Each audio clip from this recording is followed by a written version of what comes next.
All right, this is a Fox News alert, and AP is now reporting this. I'm going to read directly from the AP report that has just come in. And the headline is, Obama clinches Democratic nomination.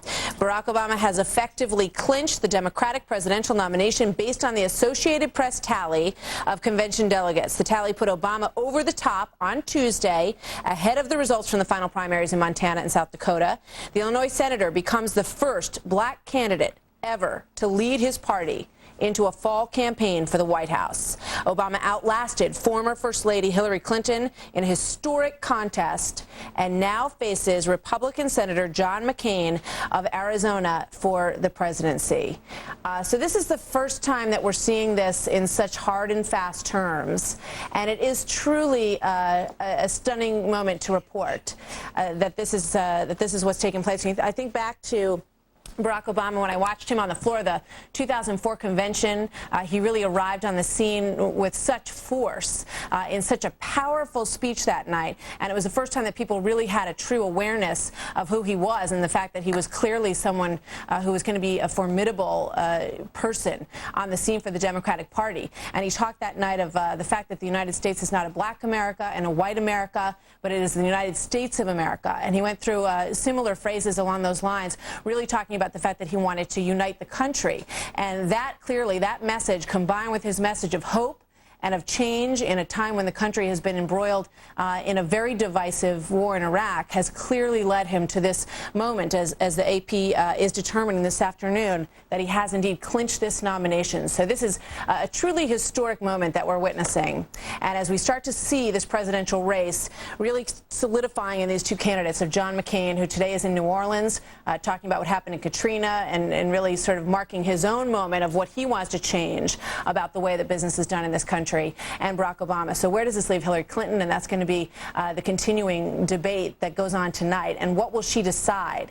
What will she do based on the fact that this information is coming in? What we do know about Hillary Clinton this afternoon is that flowers have been arriving at her house in Chappaqua. She's been inside the house, we understand, with Bill Clinton, her husband, the former president of the United States, the only two-term president. There are two-term presidents in the Democratic Party in recent history.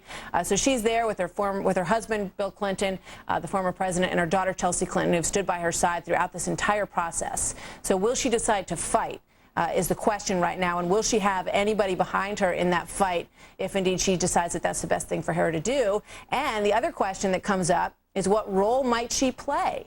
Barack Obama said a couple of very interesting things over the past couple of days, and it was that he would sit down with her at a time of her choosing to discuss the future. And he also said that he expected that they would be working together, I think was the way he put it, when November rolls around. So some very big sort of questions that are hanging out there as the AP reports that Obama has effectively clinched the Democratic presidential nomination. Kelly, what are your thoughts on this news? You know, my thoughts are that I think this is obviously, as you mentioned, it's a historic day. I think that there has been an extensive focus in this race, in this primary, about things like race and gender. But what I think is really great about this moment is that I can think of some white college students I know who are going to be elated, but I also think of the fact that I have, you know, a 90-year-old grandmother who's also going to be, even more so than elated, she's going to be shocked and stunned, because she said flat out that this is something that she never thought she'd see in her lifetime. And so I think that that's a really great addendum to this whole story. Let me go to Tom Bevan in Chicago. Tom, you've followed this race since day one. Your thoughts on this AP report today? I'm kind of stunned by it, actually. I mean, you know, when we came on air, he was still 30-something delegates short and was going to need the tallies from the two states tonight. So, and I haven't seen any indication from the Obama campaign. So I'm kind of stunned by the AP report, but you know, well, I just want to point out one thing, Tom, before I let you go on.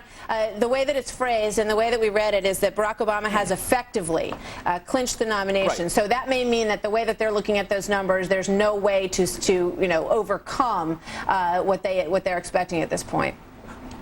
Right, and that's, you know, we're involved in a little bit of semantics. I mean, he's always the presumptive nominee. We sort of had the understanding that he might pass the magic number tonight, and it looks like he's going to. And so the AP is sort of out in front saying, basically, he's going to be the nominee. So, but look, it's a historic moment, and now we have to wait and see how Hillary Clinton reacts, how her supporters react, I'm sure that she is receiving, advice, telling her to get out. She's probably receiving some advice telling her to stay in. And to your question in the last segment about, the sort of establishment abandoning them, this is a pretty significant moment. The Clintons have held the levers of power in this party for the better part of almost 2 decades now. And we could be seeing sort of the passing of the torch and the unraveling of that political dynasty. Yeah, I want to talk to you about that, Rich Lowry. You're a great student of American history, and you look at the Clinton, dynasty, and the fact that Hillary Clinton, worked her way from First Lady to become a very well-respected senator from New York State, very hardworking by all accounts, and then went on to do something that at one point people sort of laughed at. Hillary Clinton's going to be the president of the United States. To put, to come as close as she has, and perhaps, if indeed she does concede this race, throw in the towel.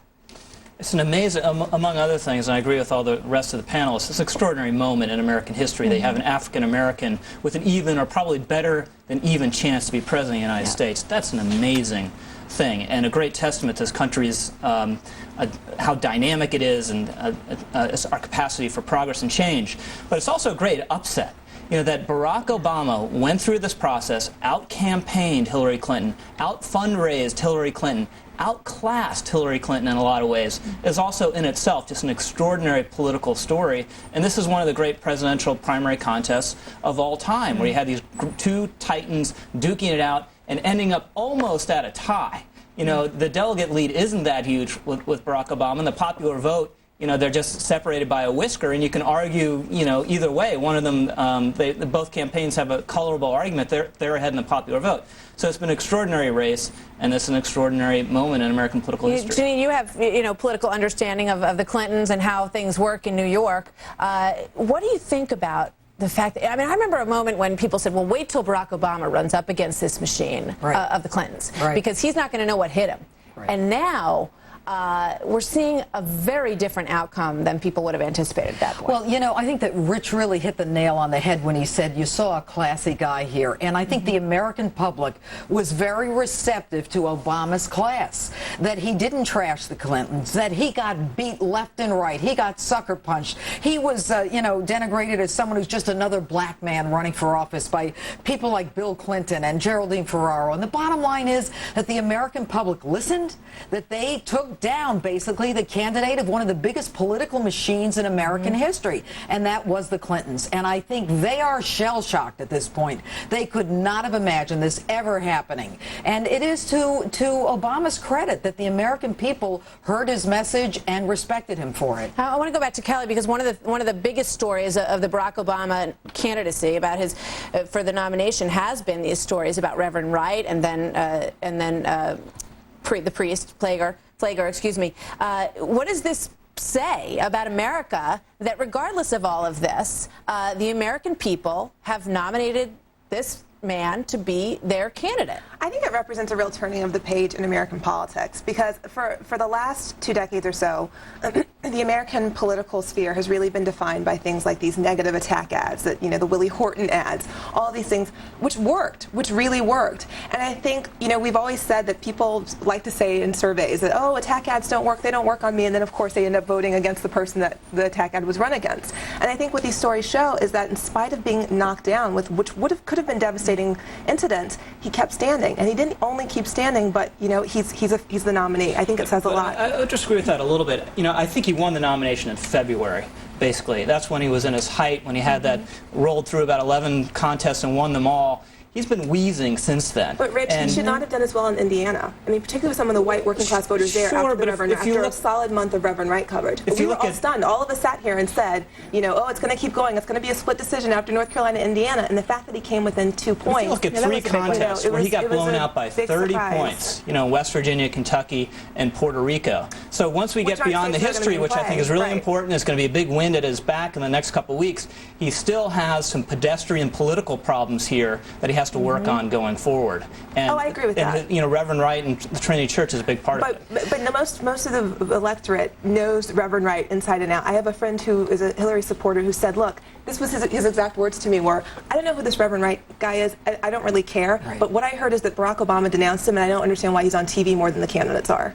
So I just think that some of these old tricks, I think that voters are getting sick of them and want to hear what people You stand know, for. Martha, I think the issue today is what will the Clintons' legacy be? Will they handle this loss with class? Will they continue to be divisive and say we want to refight the Michigan issue? What will they do to basically make sure that her recollection in history as a woman who almost had the Democratic nomination to run for president is one that's protected, or will it be destroyed? All right, we're going to take a quick break here. We're going to take a quick break. Very big news. The AP is declaring this afternoon that Barack Obama has effectively clinched this nomination. We will be right back.